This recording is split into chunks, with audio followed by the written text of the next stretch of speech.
बिस्मिल्लाहिर्रहमानिर्रहीम। अस्सलाम वालेकुम नाज़रीन, भलीकार आहे तव्हांखे टीवी क्लिनिक प्रोग्राम में पंहिंजी मेज़बान डॉक्टर कंवल मेमण सां गॾु। उम्मीद आहे सभु ख़ैर ख़ैरियत सां हूंदा।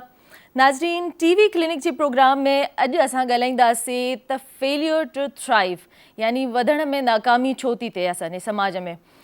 नाज़रीन, फेलियर टू थ्राइव जेका आहे, वधण में नाकामी कोई बीमारी न आहे, पर इहा जेका आहे वधण में नाकामी कंहिं न कंहिं बीमारी जो सबबु थी सघे थी। उन जा केतिरा ई वजूहात, केतिरा ई सबब मौजूदु आहिनि असां वटि, उहे चाहे जिस्मानी हुजनि चाहे नफ़्सियाती हुजनि। जेकॾहिं कंहिं ॿार में इहा कंडीशन आहे, हिकिड़ी सूरत हाल आहे जेका ख़ासि तौर ते ॿारनि में ज़हन में अची वञे थी, उन खां अलावा वॾनि में बि थिए थी, लेकिन ख़ासि तौर ते ॿारनि में मिले थी। ॿारनि में जेकॾहिं इहा अगरि मौजूदु आहे त असां सम्झूं था या त उन में जिस्मानी सूरत हाल हूंदी या नफ़्सियाती हूंदी। जेकॾहिं उन में जिस्मानी कोई बीमारी मौजूदु आहे त उन में ख़ासि तौर ते जीअं अची वञनि थियूं दिलि जूं बीमारियूं अची वञनि थियूं, या बदहाज़मी अची वञे थी, या उन खां अलावा खाधो जेको आहे उहो सही तरीक़े सां हज़म नथो थी सघे। उन में केतिरियूं ई बीमारियूं अची वञनि थियूं असां वटि, जीअं अची थो वञे सीलिएक डिज़ीज़ थो अची वञे, उन खां अलावा लैक्टोज़ इंटॉलरेंस अची थो वञे, दिलि जी बीमारियुनि में बि कॉन्जेनाइटल हार्ट डिज़ीज़ अची थो वञे। ऐं जेकॾहिं असां नफ़्सियाती बीमारियुनि ते अचूं त उन में असां ॾिसूं था त ॿारनि खे या त निग्लेक्ट कयो थो वञे, उन्हनि खे ओतिरी परवरिश नथी ॾिनी वञे, या उन्हनि खे उहो खाधो मुहैया नथो कयो वञे जंहिंजे करे उन्हनि जी परवरिश सही थी सघे ऐं उन्हनि जी वाध सही नमूने सां थी सघे। त उन खां अलावा जेकॾहिं असां वॾनि में ॾिसूं था त उन्हनि में जिस्मानी बीमारियूं जेके थियनि थियूं ख़ासि तौर ते दिलि सां लाॻापियल आहिनि ऐं फिफड़नि सां लाॻापियल आहिनि, ऐं उन खां अलावा कैंसर जे करे बि उन्हनि जे जिस्म में जेका आहे उहा वाध नथी थिए। ऐं जेकॾहिं असां नफ़्सियाती ॾिसूं था त उन में डिप्रेशन बि अची सघे थो, उन्हनि में जेका यादगिरी जो मरहलो जेको आहे उहो घटि थी सघे थो, या उन्हनि जी कंहिं बि वजह जे करे बुख न लॻण जो सबबु थी सघे थो। या असां ॾिसूं था त उन खां अलावा जेकॾहिं बीमारी मौजूदु आहे ऐं उन जे करे उहे केतिरियूं ई दवाऊं वापराइनि था त उन्हनि जे करे बि बुख नथी लॻे ऐं वज़न घटिजी थो वञे। त नाज़रीन, ॿिन्ही जो जेको आहे असां इन्वेस्टिगेशन तशख़ीस जेका आहे उहा साॻे नमूने सां थी सघे थी, उन जूं लैब टेस्ट बि साॻियूं ई थींदियूं आहिनि, लेकिन इहो चयो थो वञे त जल्द खां जल्द इन जो इलाजु करायो वञे, छो जो इन सां केतिरी वॾी बीमारी बि थी सघे थी। नाज़रीन, अंगनि अखरनि मां ऐं तहक़ीक़ मां इहा ख़बर पई आहे त मल्टीपल इंडिकेटर क्लस्टर सर्वे जे ज़रिए असांजे मुल्क में जेको आहे उहो फेलियर टू थ्राइव तमामु अहम जेको आहे असांजे समाज ते असरु विझे थो।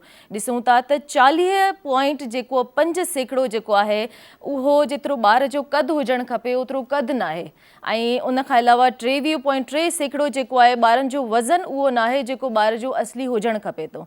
ऐं इन खां अलावा ॿारनि जो 23.3 आहे त मौजूदु, पर अंगनि अखरनि मूजिबि उहो असां वटि मौजूदु आहे केसिस में सिर्फ़ु 7.6। त इन्हनि मां असां अंदाज़ो लॻायूं था त हिन उनवान जे बारे में टीवी क्लिनिक में ॻाल्हाइणु तमामु लाज़मी थी पियो वञे। त नाज़रीन, असां वधीक इन शइ जे बारे में गुफ़्तगू कंदासीं पंहिंजे महिमाननि सां बि। असां सां गॾु तमामु बहितरीनु महिमाननि जो पैनल मौजूदु आहे। सभिनी खां पहिरियां असां सां गॾु आहिनि डॉक्टर सना अयाज़, जेके पाण माशाल्लाह सां स्पेशलाइज़्ड आहिनि गायनेकोलॉजी में, ऑब्स्टेरिक्स में ऐं फैमिली मेडिसिन में। अस्सलाम वालेकुम डॉक्टर साहिबा। वालेकुम सलाम। कीअं आहियो तव्हां? जी जी ठीक है। Thank you so much. भलीकार आहे तव्हांखे टीवी क्लिनिक प्रोग्राम में। जी शुक्रिया डॉक्टर कंवल तव्हांजो घुराइण जो। थैंक यू जी। नाज़रीन, उन खां बाद में असां सां गॾु आहिनि ॿिए नंबर ते महिमान मौजूदु आहिनि डॉक्टर शहनीला जावेद, जेके पाण कैजुअलिटी आहिनि मेडिकल ऑफिसर ऐं इमाम क्लिनिक में। जी आऊं भलीकार कयां थी उन्हनि खे टीवी क्लिनिक प्रोग्राम में। अस्सलाम वालेकुम डॉक्टर शहनीला। वालेकुम सलाम डॉक्टर। कैसी हैं आप? अल्हम्दुलिल्लाह, आप सुनाइए कैसी हैं? अल्हम्दुलिल्लाह। थैंक यू सो मच हमारे प्रोग्राम में आने के लिए। आपको बुलाने का बहुत शुक्रिया। थैंक यू जी। नाज़रीन, उन खां बाद में असां सां गॾु 3 नंबर ते महिमान मौजूदु आहिनि डॉक्टर फ़तेह ख़ान, जेके पाण मेडिकल ऑफिसर बि आहिनि ऐं उन खां अलावा MCPS करनि पिया national institute of child health में। ऐं भलीकार चवां थी उन्हनि खे टीवी क्लिनिक प्रोग्राम में। अस्सलाम वालेकुम डॉक्टर। वालेकुम अस्सलाम। कैसे हैं आप? शुक्र अल्हम्दुलिल्लाह। थैंक यू सो मच हमारे प्रोग्राम में आने के लिए। नाइस टू मीट। जी नाज़रीन, असां पंहिंजे प्रोग्राम जो हाणे सही नमूने सां आगाज़ कंदासीं। सभिनी खां पहिरियां पंहिंजे पहिरें महिमान जी तरफ़ आऊं हलंदसि ऐं उन्हनि खां पुछंदमि त उन्हनि जी नज़र में जेको आहे फेलियर टू थ्राइव, जेको वधण जो आहे नाकामी, उहा उन्हनि जी नज़र में छा अचे थी वञे? जी डॉक्टर आसिया, तव्हां ॿुधाइजो त तव्हांजी नज़र में जेको आहे फेलियर टू थ्राइव छा आहे आख़िर? जी, मां सिंधी में तव्हांखे आसान वर्डनि में सम्झाईंदमि त फेलियर टू थ्राइव आहे यानी ॿार जी निशो नुमा, क़द ऐं वज़न में कमी। ऐं इहो अॼुकल्ह जी साइंस जे हिसाब सां ॿार जे ॼमण खां अॻु में ई शुरू थो थी वञे। बिल्कुलु। यानी असां 3rd ट्राइमेस्टर खां ई कोशिशि था कयूं त ॿार खे सही वज़न सां पैदा थिए ऐं उन खां छो जो प्री मेच्योरिटीअ खां प्री टर्म ॿार पैदा थींदा त उतां ई मसिलो इहो सिलसिलो शुरू थो थी वञे। बिल्कुलु सही ठीकु ॻाल्हि आहे। आहे। त बिल्कुलु असांखे बहुत ज़रूरी आहे त असां पंहिंजे ॿार जी माउ जे पेट खां ई केयर करणु शुरू कयूं। सही ॻाल्हि आहे। तो उनजो असांजे एनवायरनमेंट जो असरु पवंदो आहे त मदर केयर ज़रूरी आहे। Mother and child care from feto maternal बि हिकिड़ी फील्ड आहे असांजी, जंहिंमें इन जी केयर अॼुकल्ह पूरी दुनिया में हली रही आहे। त इन जो तव्हां ख़्यालु कयो। उन में छा आहे त असां स्टार्ट कंदा आहियूं त भई ॿार जो वज़न कीअं थो शुरू थिए, पोइ उनजो जेको ॿार जो जेको आहे त ओवल नाल उनखे कीअं सप्लाई थी करे, मदर जो खाइणु पीअणु कीअं आहे, उनजो जेको आहे त मेंटल स्ट्रेस त नथी मिले, इहे शयूं केयर करणी पवंदियूं आहिनि। उन खां पोइ ॿारु ॼमंदो आहे त उनजे वज़न खे चेक कंदा आहियूं, जेको अनफॉर्चुनेटली असांजे मुल्क में एतिरो इग्नोर कयो वेंदो आहे। अच्छा, ॼमण जे वक़्तु ॿार जो वज़न केतिरो हुजणु खपे? एवरेज में जेको असांजे एशिया में आहे त हूअं त 3 kg आहे, पर डिलीवर जेको थिए थो उहो 2.7 2.9 जे विच में थो थिए मेजॉरिटीअ में। अच्छा, त असां बर्थ खां ई वज़न घटि में अचूं था।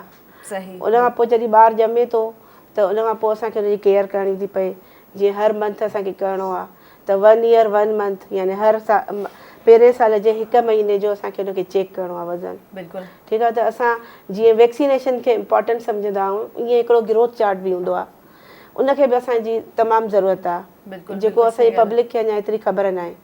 त असांखे उनजो ख़्यालु करणु घुरिजे। असां पंहिंजे मदर्स खे इहो ॿुधायूं त जीअं तव्हां हिफ़ाज़ती टीका यादि कया आहिनि, ईअं ई ग्रोथ चार्ट हिकिड़ो हूंदो आहे जंहिंखे चवंदा आहिनि अहिड़ियूं तिरछियूं लाइनुनि सां हिकिड़ो चार्ट मिलंदो आहे, जेको तमामु घटि हिते हॉस्पिटल्स इस्तेमालु था कनि। बिल्कुलु सही ॻाल्हि ठीकु आहे। उनखे असांखे अवेयर करिणो आहे त भई उनखे तव्हां इस्तेमालु कयो, छो जो हिकु दफ़ो वज़न या हाइट ॾिसण सां ख़बर न पवंदी त ॿारु तव्हांजो कीअं थो वधे। बिल्कुलु सही ॻाल्हि आहे। अच्छा, तव्हांजी नज़र में जेको आहे त ॿार जो वज़न केतिरे हिकिड़े महीने में वधणु खपे? ईअं फार्मूला सिंपल त अगरि पहिरियों ॿारु 1 साल में 1 साल जो ॿारु आहे त हर महीने चेक करिणो आहे, 2 सालनि जो ॿारु आहे 2 महीननि में चेक करिणो आहे, 3 सालनि जो ॿारु आहे 3 महीननि में चेक करिणो आहे, टिल 5 जीअं वैक्सीनेशन कराइबी आहे, जीअं हिफ़ाज़ती टीका असां ॾियूं था ॿारनि खे, ईअं ई ॿार जो उहो ट्रेंड असांखे यादि करिणो आहे। त असांजे मुल्क जी मदर्स खे इहा ख़बर पवणु खपे त तव्हांजो जॾहिं ॿारु पैदा थिए थो स्कूल में असांखे इहा अवेयरनेस ॾियणु खपे त जीअं ई ॿार खे हिफ़ाज़ती टीकनि जो कार्ड ठहे थो, ईअं ई ग्रोथ ट्रेंड बि असांखे यादि हुजणु खपे। छो त मदर ई पहिरियों स्टेप आहे न, जंहिंखे ख़बर पवंदी त ॿार जो वज़न हेतिरो हुयो, ॿारु कीअं ॼायो, ॿारु कॾहिं कंधु खणे थो, कॾहिं जेको आहे त खाइणु शुरू थो करे, त उनखे ग्रोथ चार्ट जी इम्पोर्टेंट असांखे सम्झाइणी आहे। बिल्कुल सही ॻाल्हि आहे। जी डॉक्टर शहनीला, जैसे कि डॉक्टर साहिबा ने बताया कि नाकामी बराए नशोनुमा जो है वो कौन कौन सी बीमारियों में होती है? 2 तरह से हम इसको डिवाइड करते हैं। अगर हम देखें तो इसको ऑर्गेनिक में करते हैं डिवाइड, कॉजेज़ हो सकती हैं, इसके अलावा नॉन ऑर्गेनिक हो सकती हैं। ऑर्गेनिक में हमारे पास जेनेटिक डिजीज़ हो सकती हैं, हार्मोनल इश्यूज़ हो सकते हैं, मैटरनल डिप्रावेशन हो सकती है, और इसके अलावा नॉन ऑर्गेनिक जो जिसमें है हमारे पास पुअर पीपल, अगर उनको प्रॉपर न्यूट्रिशन नहीं मिल रही है इसकी वजह से हो सकती है, या फिर हमारे पास एक चीज़ और होती है कि हमारे पास माओ को या फिर पेरेंट्स को पता ही नहीं होता कि अवेयरनेस क्या है, कि हम किस तरह से उनको बता सकते हैं कि एग्जैक्टली अमाउंट क्या होनी चाहिए खाने की, या हमें क्या क्या चीज़ें उनको देनी चाहिए खाने में। जिस तरह से बैलेंस डाइट कहते हैं हम जिसको, मतलब प्रोटीन दे रहे हैं, उनको अवेयरनेस ही नहीं है। एजुकेशन की कमी की वजह से ये वाली अवेयरनेस नहीं होती। तो अगर उनको प्रॉपर अवेयरनेस नहीं है तो वो खाने में यूजुअली बच्चे आजकल के एक और चीज़ मसला होता है कि पिकी ईटर्स होते हैं, मतलब सेलेक्टिव खाने खा रहे होते हैं, उनको बाहर की चीज़ें खानी होती हैं, प्रॉपर जो है वो मिल्क इनटेक के अलावा मीट नहीं है इनटेक उनका, तो इस वजह से वो डिप्राइव होते हैं। तो ये वाली वजूहत भी होती हैं। तो ये चीज़ें हैं जो ज़्यादातर हमारे पास क्या कहते हैं इसमें मौजूद होती है। बिल्कुल बिल्कुल सही बात है। जी डॉक्टर फतेह खान, क्या फेलियर टू थ्राइव जो है नाकामी बराए नशोनुमा, उसमें हम क्या वज़न और कद दोनों देखते हैं या अलग अलग चीज़ें देखते हैं बच्चों में? सबसे पहले ये जिस तरह डॉक्टर साहिबा ने भी अर्ज़ किया कि ये जो है कोई डायग्नोस्टिक डिसऑर्डर नहीं है। जिस तरह से हम कोई बिल्डिंग बनाते हैं तो उसके लिए जो जो लगते हैं, जो इंग्रेडिएंट्स लगते हैं, तो इसी तरह बच्चा जो होता है उनको नशोनुमानी डेवलपमेंट ग्रोथ के लिए तो जो मतलब उनको एसेंशियल जो कार्बोहाइड्रेट्स है, प्रोटीन्स है और वाइटामिन है तो उनकी ज़रूरत होती है, वो हमारी बॉडी को उसकी ज़रूरत होती है। जब तक वो हम लेंगे नहीं तो उसकी ग्रोथ रुक जाती है। तो इसके लिए हम हाइट और वेट दोनों देखते हैं और इसके लिए WHO ने एक क्राइटेरिया बनाया हुआ है। एक है स्टैंडर्ड ग्रोथ ग्राफ है और एक हो रहे वेट टू हाइट या वेट टू लेंथ, क्योंकि जो न्यू बोर्न बच्चे होते हैं उनको हम लेंथ उसमें हम मेजर करते हैं और अगर इस तरह से वो 1 ईयर से अबव हो जाए तो फिर हम उसको हाइट कहते हैं। तो वेट और टू वेट फॉर हाइट ये एक वो है पैरामीटर्स है जिसको हम चेक करते हैं कि ये बच्चा जो है वो अंडर वेट है या वेट है या ओवर वेट है। तो उसमें फिर हम उस बच्चे की जो उनकी जो एज है, बच्चे का जो वेट है और बच्चे की जो हाइट है, फिर उस हिसाब से हम उसको प्लॉट करते हैं। अगर इस ग्रोथ के हिसाब से अगर बच्चा 5% से कम है तो फिर वो फेलियर टू थ्राइव में आ जाता है। अच्छा, सही। अच्छा, इसमें वो बच्चे भी आ जाते हैं कि जिनका वज़न पहले सही था फिर अचानक से गिरा है, इसमें वो भी आते हैं? बिल्कुल, इसमें वो बच्चे भी आ जाते हैं पहले से ही कम है। नहीं, देखें उसमें तो अगर एक बच्चा है जिस तरह से मतलब प्रीटर्म बच्चा पैदा होता है, लो बर्थ वेट है, वो तो फिर कंटिन्यूसली ऐसे ही रहेगा। लेकिन कुछ बच्चे ऐसे होते हैं जो बाय बर्थ तो वो बिल्कुल ठीक होते हैं, यानी 3 kg 3.5 kg जो एक एवरेज वेट है उनका होता है। लेकिन जैसे ही वो वीनिंग डाइट शुरू करते हैं तो उसके बाद उनका जो है ना वेट गिरना शुरू हो जाता है। क्यों? वो मेटाबॉलिक डिसऑर्डर्स होते हैं, जैसे सीलिएक डिसऑर्डर होते हैं, जिस तरह से प्रोटीन इंटॉलरेंस होते हैं, तो उसकी वजह से फिर जो ना उनका एक शुरू से तो नहीं होता लेकिन बाद में फिर उनका जो वेट है वो स्टॉप हो जाती है। अच्छा, सही, ठीक है। जी डॉक्टर आसिया, तमामु ॿुधाइजो त हिन में जेको आहे वधण में खोट जंहिंखे असां चऊं था, इन जूं अलामतूं कहिड़ियूं थी सघनि थियूं ॿारनि में? ॾिसो, ॿारनि में 2 क़िस्म जा ॿार प्रेज़ेंट थींदा आहिनि। हिकिड़ो त ॿार जो मसल्स बिल्कुलु वीक थी वेंदा आहिनि, वज़न घटि थी वेंदो आहे, हाइट नाहे वधंदी, ठीकु आहे, ॿार ॾाढो लेज़ी रहंदो आहे, कमज़ोर रहंदो आहे ऐं जेको आहे त एक्टिवली ॻाल्हाईंदो नाहे। जेके बि उनजो नॉर्मल ॿारनि जे हिसाब सां उन हर एक्टिविटीअ में कमज़ोर नज़र ईंदो आहे। बिल्कुलु सही। ठीकु आहे। ऐं हिकिड़ो जेको आहे ॿारु हूंदो आहे जंहिंखे न्यूट्रिशन त मिलंदी आहे पर बैलेंस डाइट नाहे मिलंदी, त उनजो पेट सुॼियल हूंदो आहे, उनजे पेरनि ते सोज अची वेंदी आहे। ठीकु आहे। इहे 2 न्यूट्रिशनल प्रॉब्लम्स आहिनि जेके मेन ॿिनि ॿारनि जी प्रेज़ेंट था ॾियनि। हाइट नंढी हूंदी आहे लेकिन ॿारु असांखे वज़नी नज़र ईंदो आहे। छो जो हुनजो ॿार में पाणी भरियल हूंदो आहे पर हुनजो जेको आहे न सिर्फ़ु खीर ते जीअं मिले थो लेकिन ॿी ग़िज़ा सही नथी मिले। इहो जॾहिं ॿारु वीनिंग शुरू कंदो आहे त उनखां पोइ इहे मसइला शुरू थी वेंदा आहिनि। त उन टाइम मतिलबु जेको आहे जॾहिं ॿारु खाइणु शुरू कंदो आहे 6 खां 8 महीननि में, त असांजे जेको सीलेक्ट डिज़ीज़ असां चऊं था उहा हिकिड़ी प्रोटीन आहे ग्लूटेन फ्री डाइट जेकी आहे, त आम तौर ते असां त सभु मानी खाईंदा आहियूं, त असां त सभिनी खे जीअं ॿारु खाइणु शुरू कंदो आहे त उनखे मानी ॾींदा आहियूं। त अक्सर असांजे माण्हुनि खे इहा नॉलेज न हूंदी आहे न त भई हीअ मानी खाए त उनखां पोइ उनखे दस्त वग़ैरह या कोई उल्टीअ जो मसइलो त न आहे, या जीअं ई मानी खाए थो वज़न वधण जे बजाए घटि थो थींदो वञे, त अहिड़ियूं अलामतूं थियनि थियूं। ॿारु कमज़ोर थो थिए, लेज़ी थो थिए, निंड घणी थो करे, चिड़चिड़ो लॻो पियो आहे, त इहे मसइला नज़र ईंदा त पोइ असां उन्हनि खे चवंदासीं त भई अची चेक करायो ऐं उनखे पोइ ट्रेंड जे थ्रू चेक कंदासीं। हिकु दफ़ो ई हाइट ऐं वज़न ॾिसी करे असां अंदाज़ो नथा लॻाए सघूं, पर जेकी ग्लूटेन फ्री डाइट जेको आहे सीलेक्ट डिज़ीज़ उहा स्पेशली इन टाइम ते असांखे ख़बर पवंदी आहे 9 महीननि जो 8 महीननि जो जॾहिं माण्हू मानी खाइणु शुरू कंदो आहे। अच्छा, पोइ हिकदमि वज़न में कमी ईंदी आहे। उन में कहिड़ियूं कहिड़ियूं अलामतूं थींदियूं आहिनि? उन में बि इहो ई चिड़चिड़ोपन, ॿार जे पेट में सूर रहंदो, दस्त थींदा, खाधो हज़म न थींदो। हा, छो जो जेको सीलेक्ट डिज़ीज़ आहे उहो असांजे आंड्रे जी आहे न, नंढे आंड्रे जी अलामत आहे, उनखे कमज़ोर कंदी आहे। पोइ उन डाइट खे थोरो चेंज कंदासीं जॾहिं तव्हांखे डॉक्टर सां रुजू कंदा त उनखे ख़बर पवंदी न त भई हिनखे खीर सां मसइलो थो थिए या खाधे सां थो थिए। सही। त उनजे करे तव्हांजो इहो मक़सदु आहे त ॿारनि में अक्सर करे सीलेक्ट डिज़ीज़ थींदी आहे?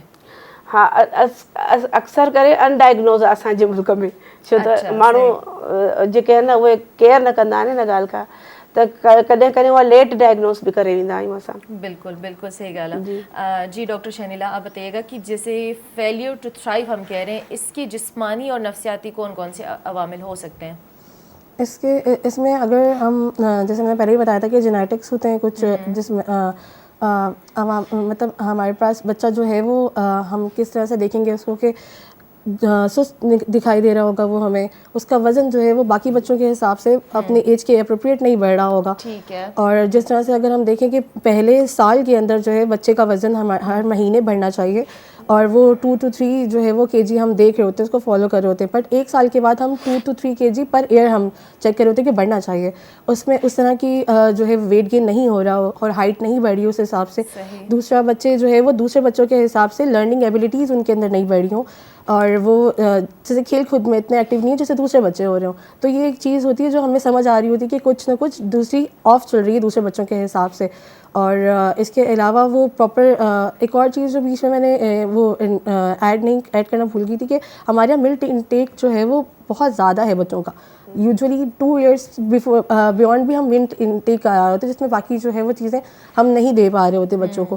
تو یہ ہمارا جو ایک اس کی وجہ سے کیا ہوتا ہے کہ ہم بیسک نیوٹرینٹس نا, اور بچہ جو ہے وہ ہر وقت فل ہوتا ہے, فل اسٹمک کے ساتھ آ رہا ہوتا ہے کہ بھائی ہم کھانا نہیں کھانا, کیوں؟ کیونکہ ہم تو فل ہیں اور وہ دوسری چیزیں اس غذا نہیں کھا رہے ہوتے.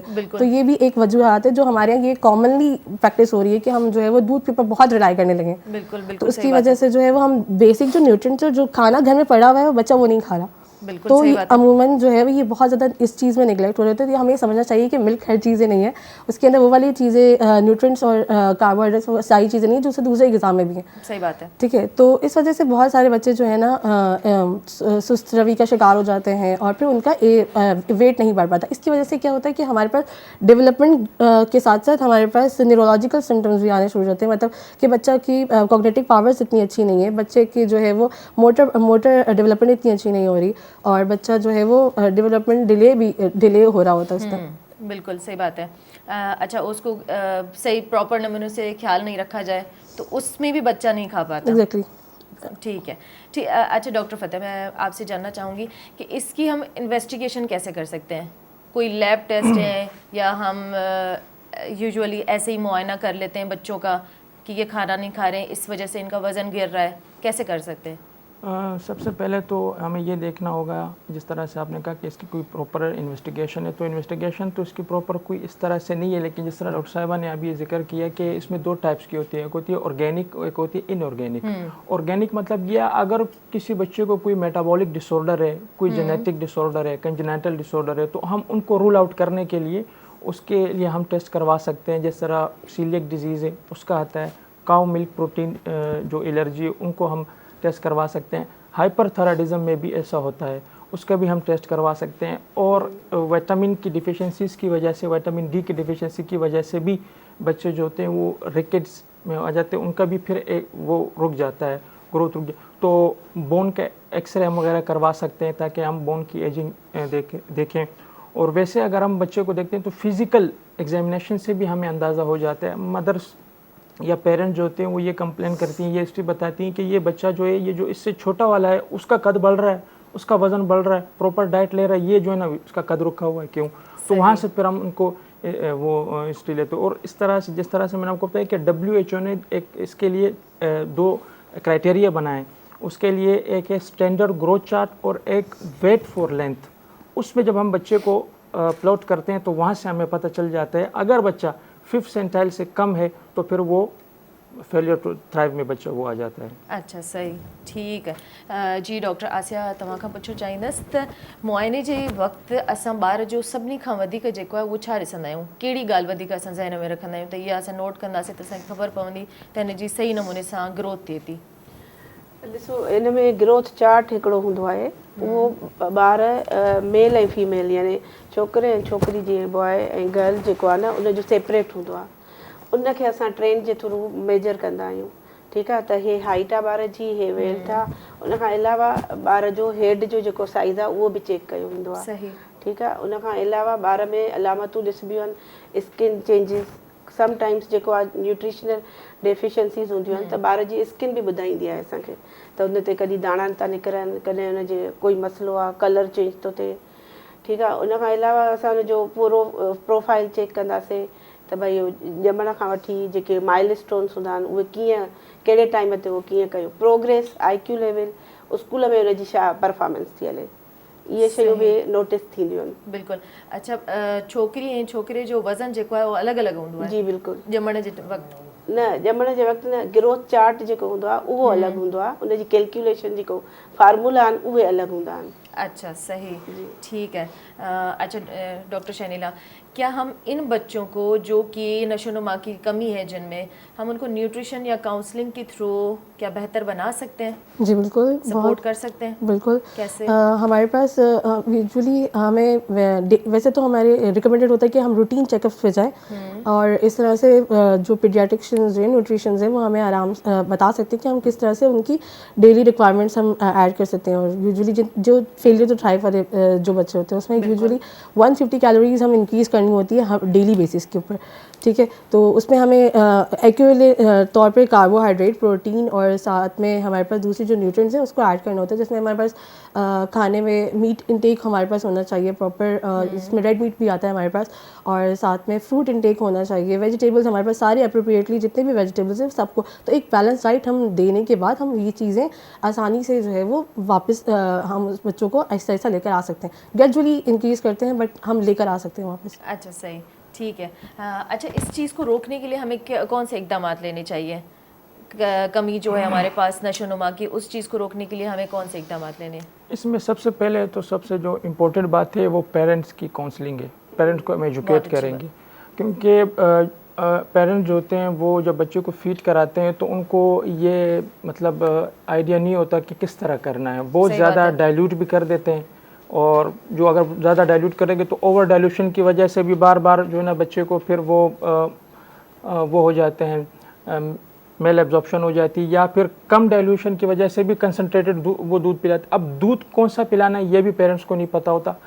वो मोस्टली जो पेरेंट्स होते हैं वो प्रेफर करते हैं काउ मिल्क को। अब काउ मिल्क की जो सबसे बड़ी जो एक वो है डिसएडवांटेज है वो ये है कि उसमें फ़ैट बहुत ज़्यादा है। अब छोटा बच्चा है, वो उनके जो इंटेस्टाइन होते हैं वो इतने डेवलप नहीं होते कि वो उनको फ़ैट को एब्जॉर्ब कर सके, तो इसी वजह से फिर वो काउ मिल्क प्रोटीन एलर्जी हो जाती है। उसकी वजह से ये होता है कि बच्चों को बाहर जब भी फीड कराते बच्चा लूज मोशन, जब भी फीड कराते बच्चा, उसकी वजह से आपके जो मिनरल्स हैं, जो इलेक्ट्रोलाइट्स हैं, जाहिर सी बात है वो कम हो जाते हैं, बैलेंस हो जाते हैं, उसकी वजह से भी बच्चे का वो डिस्टर्ब हो जाता है।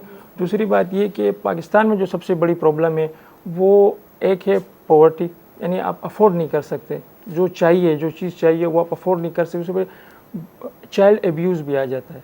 चाइल्ड एब्यूज़ में ये आता है कि पेरेंट्स जो होते हैं वो मोस्टली बच्चों को मार मार के खाना खिलाते हैं, तो उससे वो बच्चा डर जाता है कि अब अगर उनको आपके सामने कोई भी फूड रखें, डाइट रखें, तो बस वो बच्चा यही सोच रहा होता है कि अभी मुझे इसके लिए मार भी खानी पड़ेगी, तो फिर वो रिलेक्टेंट टू फीड हो जाता है। तो सबसे पहले पेरेंट्स को एजुकेशन उनकी बहुत ज़रूरी है कि इस तरह से इस चीज़ को डिस्करेज करें कि बच्चे को जो है ना आपने मतलब प्यार से उसको वो यूज़ टू करवाना है कि आपने ये डाइट लेनी है। अगर वो एक बार भी नहीं करता, आपने बार बार ट्राई करने जब तक बच्चा उस चीज़ के यूज़ टू ना हो जाए। दूसरी बात, इकोनॉमिकली मैंने आपको बता दें कि ये फैक्टर है, और मेंटली तौर पर भी जिस तरह मैंने आपको कहा कि बच्चे को अगर आप वो ना, मोस्टली ऐसे पेरेंट्स भी हैं जो बच्चे को इग्नोर करते हैं, नेगलेक्ट करते हैं, बाकी वो भी होती हैं, बच्चे भी होते हैं, तो इस वजह से वो बच्चा जो है वो इग्नोर हो जाता है। वो यानी वो पेरेंट्स का जो इंटरेक्शन होते हैं बच्चों के साथ इतना नहीं होता, तो इसकी वजह से जो होता है वो बच्चा थोड़ा सा मेंटली तौर पर ऐसा से कमतरी का शिकार होता है, इस वजह से भी होने के। तो ये तीन चीज़ें, एक फैमिली पेरेंट्स के एजुकेशन, इकोनॉमिकली सपोर्ट और मेंटल सपोर्ट। ठीक। अच्छा डॉक्टर, असां हे त फैक्टर्स थी विया जेके हिन कमी खे पैदा था कनि, त निग्लेजेंस ऐं जेका आहे पुवर्टी, न्यूट्रिशन प्रॉपर नथी मिले, असां वालदेन खे कहिड़ियूं असां हिदायतूं ॾेई सघूं था त हिन कमीअ खे असां भरपूर नमूने सां रोके सघूं? हा, इन जे लाइ असांखे हिकिड़ो जीअं अवेयरनेस पैदा करणी पवंदी। जीअं ॿारु पैदा थिए थो त असांजे EPI प्रोग्राम आहे जंहिंमें ॿारनि जे लाइ बाक़ाइदा वेंदा आहियूं असां हिफ़ाज़ती टीका लॻाइण। उन टाइम ते असांजो कुझु आहिनि सेक्टर्स जिते ग्रोथ चार्ट ते बि फोकस कयो वेंदो आहे, त मदर खे इहो खपे त जॾहिं ॿार खे तव्हां हिफ़ाज़ती टीके लाइ वठी था वञो त वज़न बि ज़रूरु चेक करायो। ऐं जॾहिं नंढो ॿारु हूंदो आहे त हुनजो हेड सर्क्यूमफ्रेंस बि ॾिसबो आहे, त मथो ॿार जो इहो आम बि चयो वेंदो आहे, उनजो साइज़ खे बि नोटिस करे मदर, ऐं जेको आहे न वेट खे बि ज़रूरु करे ऐं हाइट खे बि, ऐं उनखे बाक़ाइदा नोटिस रखे पाण वटि ठीकु आहे। जीअं हर महीने लॻंदो, वरी 2 महीना 3 महीना, त इहो ईज़ी आहे मेथड। तव्हां जॾहिं बि वञो था कंहिं बि वैक्सीनेशन सेंटर ते, त गॾु तव्हां ग्रोथ चार्ट खे बि इम्पोर्टेंस ॾियो। जेको अॼुकल्ह मतिलबु असांजे थोरो इग्नोर कयो थो वञे।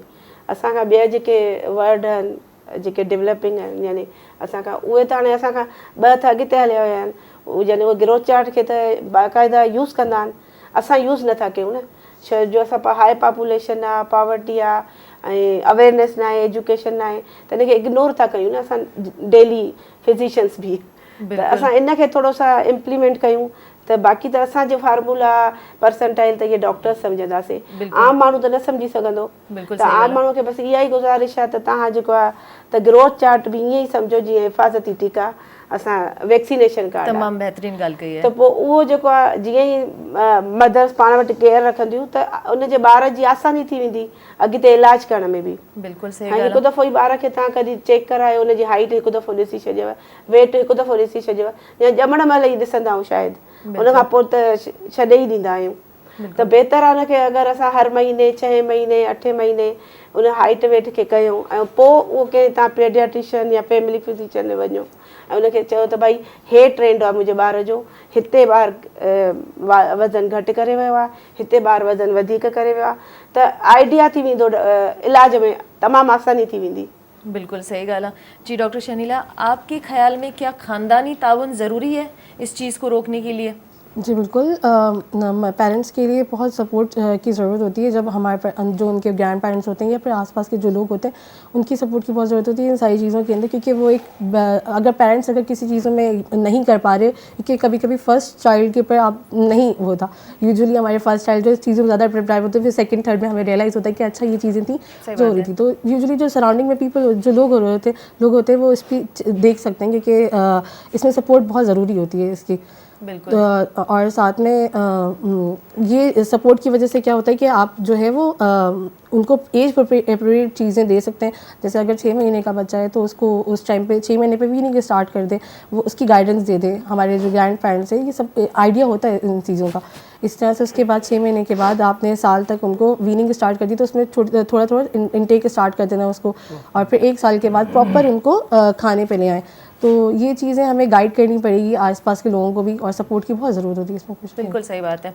जी डॉक्टर फतेह, अभी तक हमने बात की वज़न के हवाले से कि वज़न में कमी क्यों है, लेकिन कद के हवाले से हमने बात नहीं की, क्योंकि फेलियर टू थ्राइव जो है वो हाइट से भी रिलेटेड है।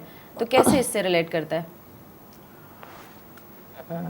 देखिए, अगर आपके हाइट वज़न जो है वो तो उसका जो मेन जो वज़न बढ़ाने के लिए जो तो कार्बोहाइड्रेट कहते हैं, उससे हमारा वज़न बढ़ता है। लेकिन जिस तरह मैंने आपको कहा कि जो ज़रूरी चीज़ है, जिस तरह कार्बोहाइड्रेट है, प्रोटीन्स है, फैट्स है, इसी तरह मिनरल्स है, जिसमें विटामिन्स आ जाते हैं।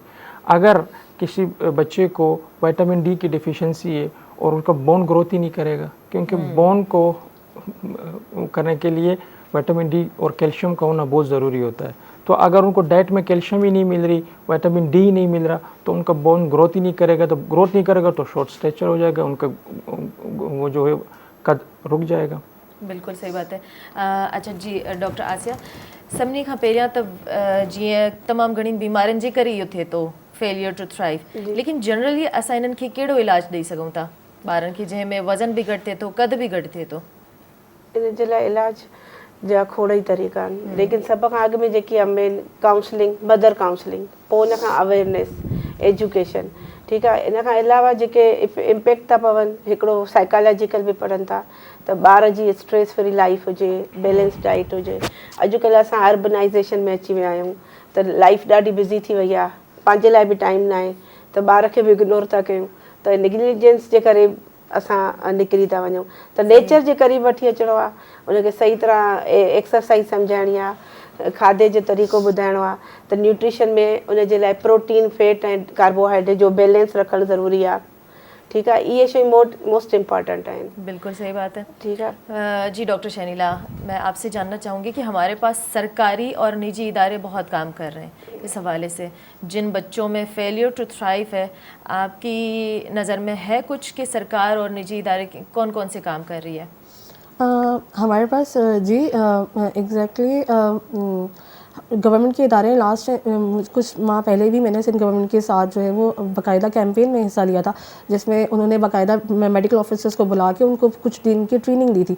तो इवन इसके साथ साथ ये हमारे यहाँ सिंध गवर्नमेंट की तरफ से, जो अगर मैं सिंध की बात करूँ तो उसमें हमारे पास डिफरेंट सिटीज़ इलाकों के अंदर उन्होंने डिस्पेंसरी के हिसाब से वो चैनल्स खोले हैं। वहाँ पर आप आकर आराम से अपने बच्चों के इस हिसाब से इवन वो प्रोवाइड भी कर रहे होते हैं, अवेयरनेस भी दे रहे होते हैं, उसके हिसाब से मेडिकेशन भी, जिस तरह से सप्लीमेंट्स होते हैं जो हमारे लिए ज़रूरी है, वाइटामिन सप्लीमेंट, जिस तरह से विटामिन डी हो गया और बाकी जितने भी विटामिन हैं, तो वो प्रोवाइड कर रहे होते हैं बाकायदा। और डिफरेंट एरियाज़ में हमारे कराची के भी स्पेशली वो बने हुए हैं सिंध गवर्नमेंट की तरफ से। तो इसमें ये बहुत जो है वो अवेयरनेस दे रही है। दूसरा, जो निजी इदारे हैं यूजुअली हमारा देखा गया है कि वो जब पेरेंट्स अक्सर ही उनकी अवेयरनेस सेशन रखते हैं आजकल, और वो उसमें ये होता है कि वो पेरेंट्स को एक मतलब उनकी गैदरिंग्स होती है जिसमें वो एजुकेट करने की कोशिश करते हैं कि किस तरह से हम इस चीज़ों से कुक अप कर सकें, क्योंकि ये हमारी नेशन के लिए बहुत एक बैकवर्ड चीज़ है। क्योंकि अगर हमारा आज का बच्चा अगर डिले हो, डेवलपमेंट डिले के साथ है या फिर मेंटल डिले के साथ है, तो आगे की जनरेशन हमारे पास हम उसमें बहुत परेशानी की बात है कि हम आगे किस तरह से लेके चलेंगे चीज़ों को। बिल्कुल। तो इसमें हमारे पास कर रहे हैं दोनों, क्योंकि मैंने काम किया हुआ है तो इसलिए मुझे अंदाज़ा है कि दोनों तरफ से ही, निजी और सरकारी, दोनों ही इनपुट काफ़ी ज़्यादा है अभी। बट स्टिल हमारे पास जो लोगों को रीच नहीं है लोगों से, तो लोगों तक पहुंचने तक अभी टाइम लग रहा है, अवेयरनेस नहीं इस हिसाब से, बाकी चीज़ों के हिसाब से देखा जाए तो। बिल्कुल।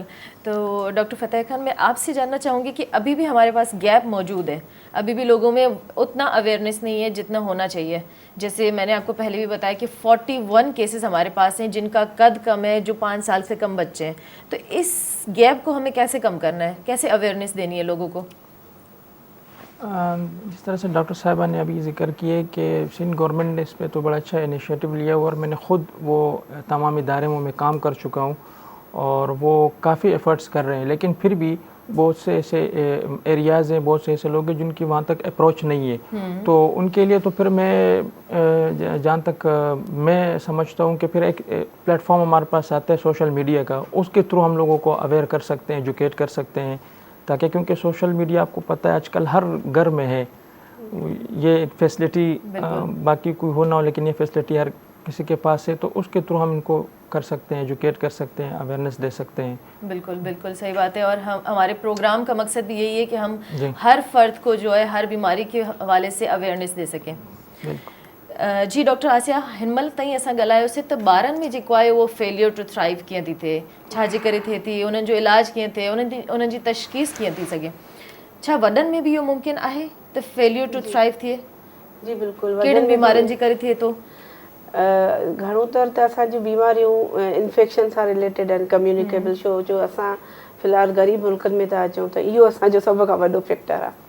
पॉपुलेशन हाई ऐं जेको आहे त न्यूट्रिशन नथी मिले, इहो हिकिड़ो वॾो फैक्टर आहे। सभिनी खां पहिरियां त मां इहो ॼाणणु चाहींदसि त कहिड़ी उमिरि में वधीक थिए थो, वॾनि में अगरि थिए थो त? अच्छा, हिकिड़ो असांजे जेके अनडायग्नोस केसिस आहिनि, जंहिंमें सभ खां पहिरें नंबर ते असां कयूं था, नंढिपण खां ई ज़ाहिर नथो थिए, उहो हाइपोथायराइडिज़म बि आहे। सही। त असांजे बॉडीअ में हिकिड़ा गुदूद हूंदा आहिनि जिन जी डेफिशिएंसीअ जे करे असांजो ॿारनि जो वज़न न वधंदो आहे, ऐं पोइ अॻिते हली बि इहो ई मसइला कंदा आहिनि, जंहिंमें सभ खां वधीक हाइपोथायराइडिज़म ऐं ग्रोथ हार्मोन आहे, जेको असल में छा आहे त हिकिड़ो एक्सपेंसिव बि पए थो, जो आम माण्हू हुनखे अफोर्ड बि नथो करे सघे। पर हाइपोथायराइडिज़म त ईज़ी आहे, उन आयोडीन जी डेफिशिएंसीअ जे करे थींदो आहे। त असां हिनखे इग्नोर था कयूं, छो जो उहो काफ़ी जेको आहे न, अगरि टाइम ते ज़ाहिर थी वञे त ॿार जो वज़न जेको आहे उहो 9 खां 16 साल जी मेन इम्पॉर्टेंट टाइम आहे न, जंहिंमें कदु वधणु खपे।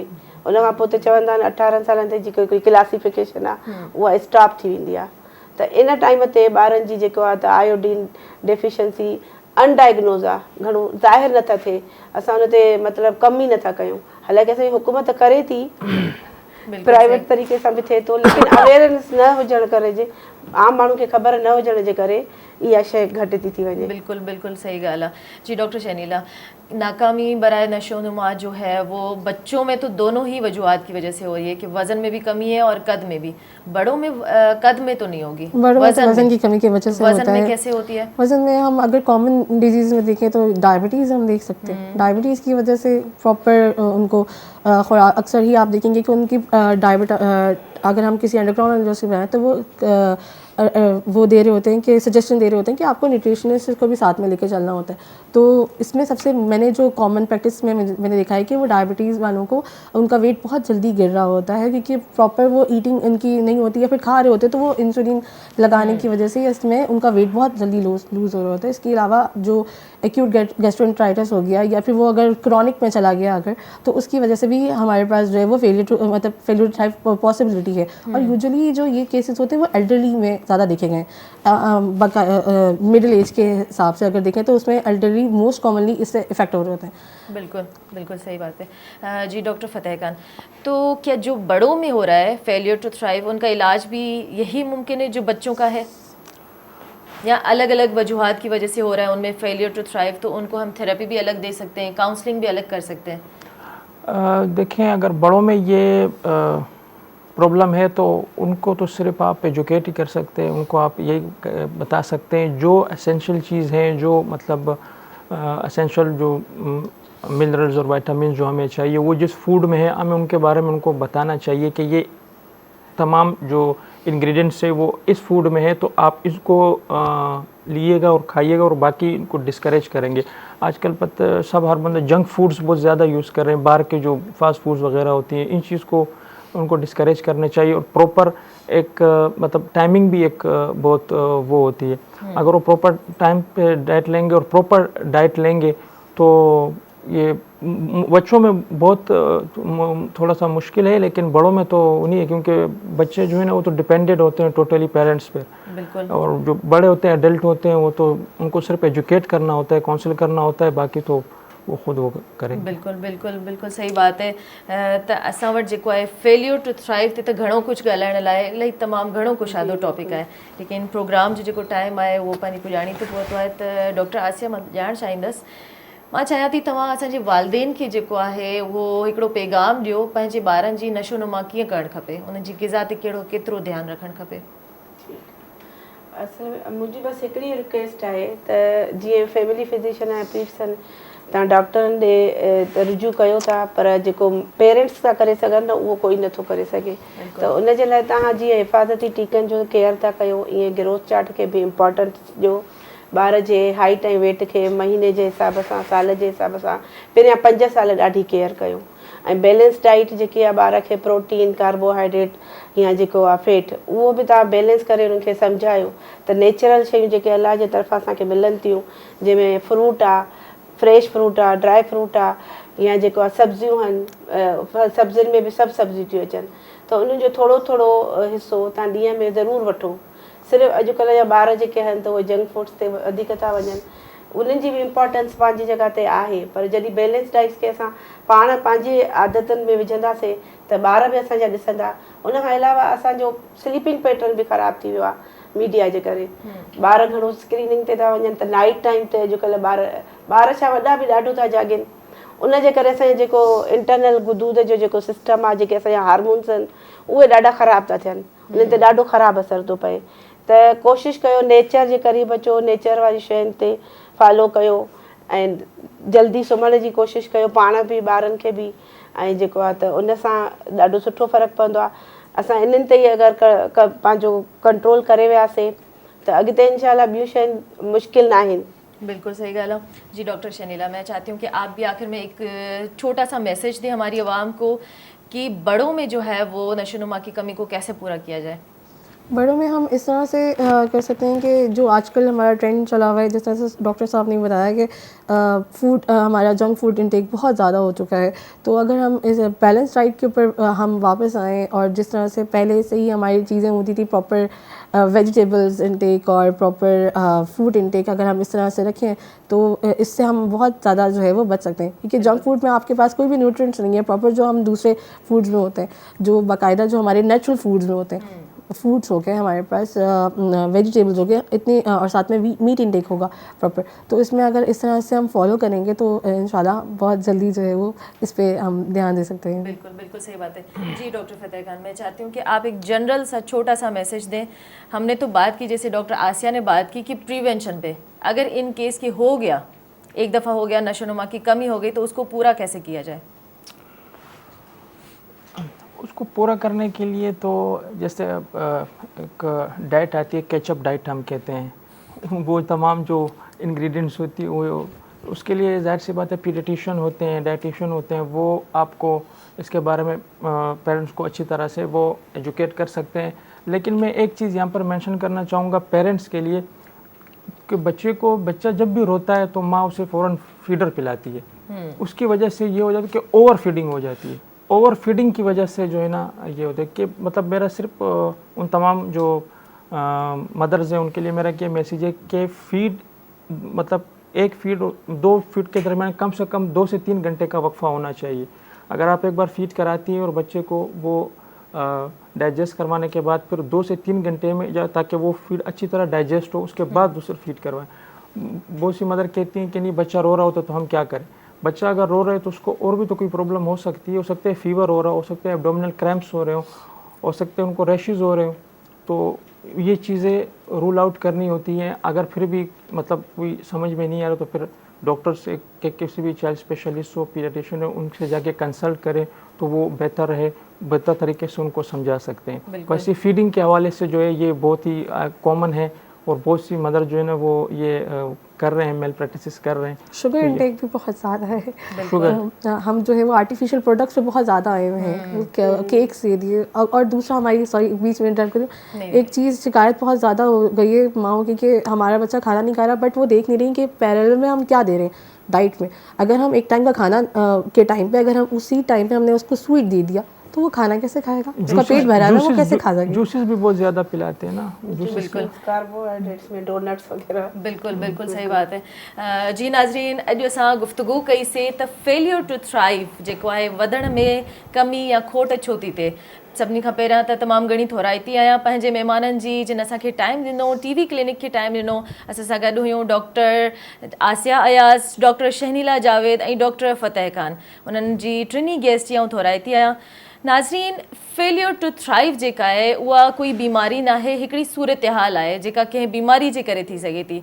ॿारनि में ख़ासि तौर ते थिए थी ऐं ख़ासि तौर ते 5 सालनि जे ॿारनि में थिए थी। उन में वज़न जो घटि थियणु थिए थो ऐं क़द जो घटि थियणु थिए थो, जेतिरी ॿार जी उमिरि आहे उन जे हिसाब सां। उहो केतिरनि ई बीमारियुनि जे करे थी सघे थो। उहा बीमारी जिस्मानी बि थी सघे थी ऐं उहा बीमारी नफ़्सियाती बि थी सघे थी। जिस्मानी में ॿारनि में जीअं शामिल आहिनि त उन्हनि में दिलि जो मसइलो थी सघे थो या खाधे जे हज़म थियण जो मसइलो थी सघे थो। ऐं जेकॾहिं नफ़्सियाती मौजूदु आहे त उन में जेको आहे ॿार जो उहो ख़्यालु नथो रखियो वञे, या असांजे मुल्क में जेको आहे उहो गुरबत एतिरी वधी वई आहे जो नफ़्सियाती मसइला मौजूदु आहिनि। जेकॾहिं वॾनि में असां ॾिसूं था त जिस्मानी मसइला जेकॾहिं थियनि था त उहे दिलि जा मसइला थियनि था, ऐं उन खां अलावा कैंसर जो मसइलो थिए थो। ऐं नफ़्सियाती में उहो मरीज़ वरी जेको आहे उहो वधि खां वधि दवाऊं इस्तेमालु करे थो त उन जो जिस्म वज़न में घटि थींदो थो वञे। इन्हनि सभिनी जो इलाजु मौजूदु आहे। जेका बीमारी तव्हांजे जिस्म में मौजूदु आहे उन जो इलाजु करायो त तव्हांजो वज़न तव्हांजे जिस्म जे हिसाब सां सही थींदो वेंदो। ऐं सभिनी खां प्यारी जेका ॻाल्हि कई आहे डॉक्टर आसिया सां ॻाल्हि कई आहे त जीअं असांजे मुल्क में हिकिड़ो वैक्सीनेशन चार्ट ठाहियो वेंदो आहे त ॿारनि जो ईअं ई ग्रोथ चार्ट ठाहियो वञे त असांजो ॿारु जेको आहे पहिरियां हेतिरी वज़न जो हुयो, हाणे उनजो वज़न एतिरो आहे, वधी वियो आहे या घटि थी वियो आहे, त उन जे हिसाब सां उनजो ख़्यालु रखणु खपे। नाज़रीन, इन सां गॾोगॾु असां मिलंदासीं ॿिए हफ़्ते हिकिड़े नए उनवान सां गॾु। तव्हां बि ॿुधाए सघो था असांखे सोशल मीडिया जे पेजिस ते। मूंखे ऐं मुंहिंजी टीम खे इजाज़त ॾींदा, पंहिंजो ख़्यालु रखंदा। वरी